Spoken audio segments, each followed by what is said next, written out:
All right, everyone, welcome back to the broadcast. We got something really cool to dig into today.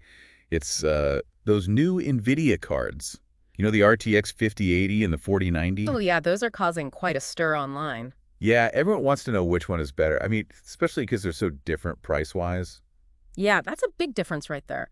$1,000 for the 5080, 2,000 for the 5090. So is the 5090 actually like twice as good? Or is the 5080 like a super good deal? Well, the 5090 is definitely more powerful on paper. It has twice the memory and way more of those CUDA cores. Oh, yeah, I've heard about those. What are those exactly? Well, think of them like the brains of the graphics card. Okay. They do all the heavy lifting for like rendering those complex scenes. Yeah. The more CUDA cores you have, the more power you have to run games smoothly. Okay, so more CEDA cores equals better performance. Exactly. So the 5090 has like a bigger brain, basically. You could say that, yeah. But wait, I thought we were talking about AI too. Doesn't that change things? It does. That's where things get really interesting. You see the 50 series cards, they have this new technology called multi-frame generation. Okay, I've seen that term thrown around. But what is it exactly? So you know how in movies and games, the motion looks really smooth? Yeah. Well, that's because they add extra frames in between. Hmm. Multi-frame generation uses AI to do something similar. It basically predicts what those in-between frames should look like, Oh, wow. and then it just inserts them into the game. So it's like AI is making the game smoother for us. Yeah, basically. It's boosting the frame rate and making things look crisper. That's pretty amazing. So how much of a difference does this actually make in games? Well, in some tests with multi-frame generation turned on, the 5080 was actually beating the 4090. Wait, really? So the cheaper card is outperforming the expensive one? Yeah, in some cases. Wow, that's a game changer. It is, but there's a catch. Only certain games support multi-frame generation right now, and the 5090 still wins in games that don't use it. Oh, so it's like a trade-off. Exactly. If you want the best performance in every game. Then the 5090 is still the way to go. But if you're okay with being a little more selective, the 5080 with multi-frame generation could be a really good deal. Definitely for the price, it's a really powerful card. So for people who are trying to decide between these two cards, what should they be thinking about? Well, I think the biggest thing is what kind of games you play. If you're really into the newest AAA titles and you want the best possible experience, then the 5090 is probably worth the extra money. Yeah, those games tend to push the limits of what graphics cards can do. Exactly. But if you play a wider variety of games, maybe some older titles or indie games, the 5080 could be a better choice. Especially if those games support multi-frame generation. Yeah, that's a good point. Mm. So it really comes down to your personal preferences and your budget. Exactly. This is a tough one. I'm not sure which card I would choose. Well, there's a lot to consider. Yeah, that's for sure. Like we said, it really depends on your individual gaming habits and priorities. True that. All right, But so... let's not forget, AMD hasn't even entered the picture yet. Oh, right. What are they up to these days? If they're working on their own new graphics cards. Yeah. And they could shake things up quite a bit. Yeah, that's true. We might see some price drops on the NVIDIA cards once AMD releases theirs. It's definitely possible. Okay, so it seems like things are still a bit up in the air. For sure. We'll have to wait and see what AMD brings to the table. Definitely. But for now, it seems like both the 5080 and the 5090 are pretty amazing cards. Oh, absolutely. They're both pushing the boundaries of what's possible in gaming. And with those AI features, it's like we're entering a whole new era of graphics. Yeah, I'm really excited to see what the future holds. Me too. I think we're going to see some truly incredible games in the years to come. Definitely. Games that we can't even imagine right now. Yeah. Who knows what developers will come up with? All right, so we've talked about the specs, we've talked about the price, we've talked about the competition, but what about the bigger picture? What do these new cards and these new technologies mean for gaming as a whole? That's a great question, I think. Well, for starters, they mean that games are going to look even better than ever before. Oh yeah, that's for sure. I mean, we're already seeing games with incredible graphics, but with DLSS and multi-frame generation, it's like we're taking a huge leap forward. I've seen some gameplay footage of Cyberpunk 2077 with DLSS 4, and it's just mind-blowing. Oh yeah, it looks incredible. It's like you're actually in Night City. Yeah, the level of detail is just amazing. And the performance is so smooth. That's the other big thing. These technologies aren't just about making games look prettier, they're also about making them run better. Yeah, that's important too. Yeah. Nobody wants to play a game that's constantly lagging or stuttering.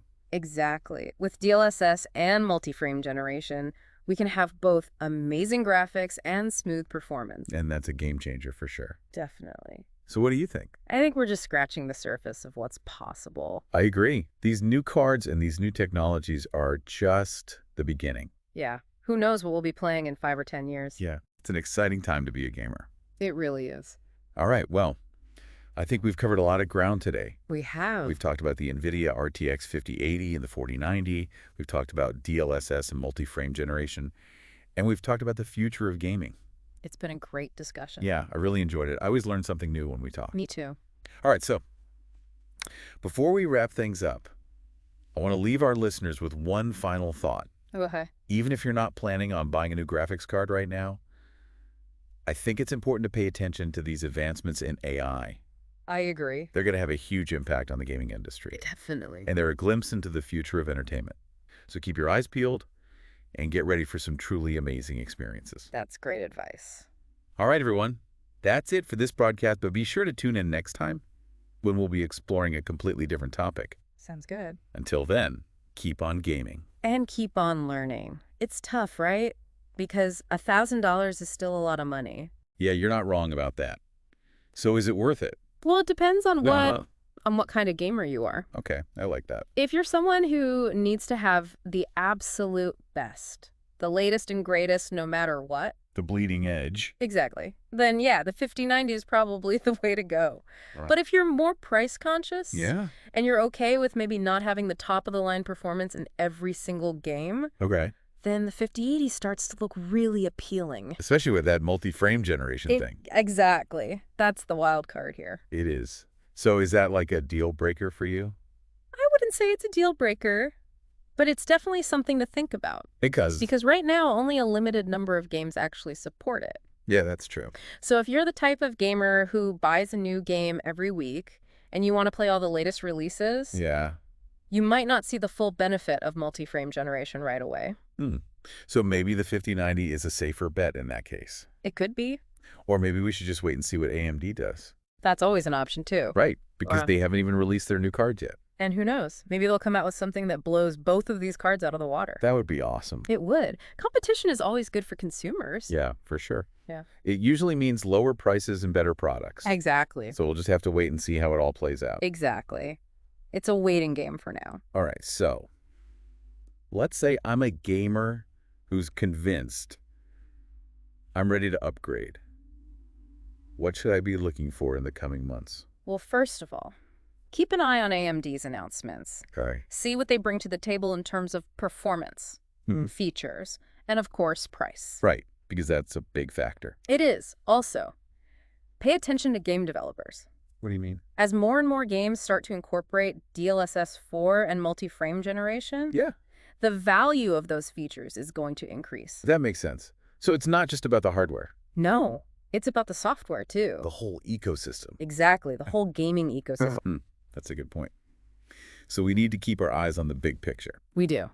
All right, so we've talked about the cards, we've talked about the competition, we've talked about the games, but what about the future? What do you think all of this means for the future of gaming? I think it means that games are going to become even more immersive and realistic than ever before. Yeah, I can definitely see that happening. I mean, think about it. With DLSS and multi-frame generation, we're essentially using AI to enhance the gaming experience. Yeah. To make it smoother, more visually appealing, Yeah, and more responsive. and that's just the beginning. Right. Who knows what other AI-powered features we'll see in the future? Maybe we'll have games that can read our minds, Uh-huh.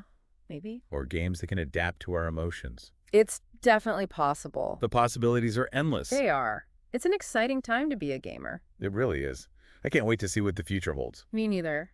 Yeah, it's like we're giving developers superpowers. That's a great way to put it. They can create these incredibly detailed worlds without having to worry as much about performance limitations. So it's like a win-win for everyone. Exactly. Gamers get better looking games, and developers get more creative freedom. I like it.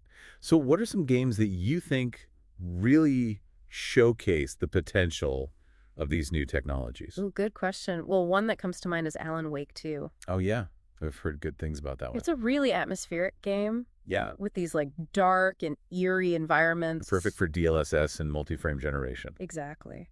Those technologies really help to bring that world to life. Makes me want to check it out. You should. It's a great example of what's possible with these new graphics cards. Okay, noted. So for our listeners who are maybe on the fence about upgrading, what would you say is the key takeaway here?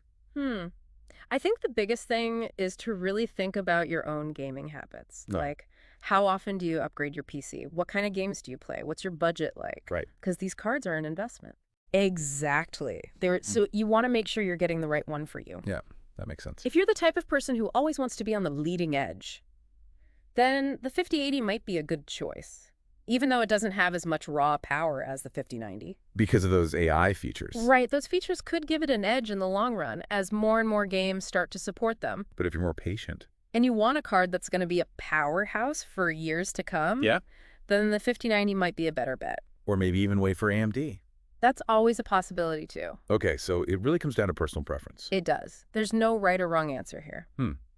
That's good advice. Yeah. All right, well, I think we've covered just about everything. I think so. We've talked about the NVIDIA RTX 5080 and the 4090. We've talked about DLSS and multi-frame generation.